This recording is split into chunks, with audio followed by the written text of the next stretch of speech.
with reference to Emperor Akbar. This is another thing, like I said, contemporary.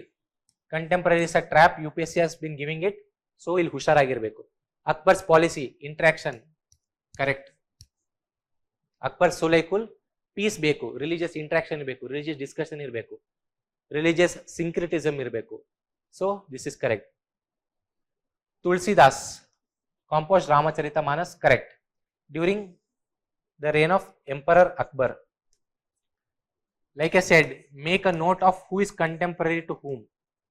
I had made a note of this, that Tulsidas is a contemporary of Akbar. So Tulsidas biಟ್ಟು ಬೇರೆ ಇನ್ನು ಯಾರನ್ನೇ ತಂದ್ರು ರಾಂಗೆ, ಇದು ನಮ್ಮ mind ಅಲ್ಲಿ ಇರಬೇಕು. 3 is correct. Guru Nanak is a contemporary of Akbar. Wrong. Guru Nanak was not a contemporary of Akbar. So ಮತ್ತೆ ಈ ತರ ನೋಡಿ ಸ್ಟೇಟ್ಮೆಂಟ್ಸ್ ಇಲ್ಲಿ ನೋಡಿ 1 ಕರೆಕ್ಟ್, 2 ಮತ್ತೆ 3 ಎರಡರಲ್ಲೂ ಕಂಟೆಂಪರರಿ ಇದ್ರೆ there is good chance that either one of them will be wrong. So ಆ ಸೆನ್ಸ್ ಅಲ್ಲಿ ಕೂಡ ನೀವು ಐದರ್ 1-2 ಪಿಕ್ ಮಾಡ್ತಿದ್ರಿ ಅಥವಾ 1-3 ಪಿಕ್ ಮಾಡ್ತಿದ್ರಿ.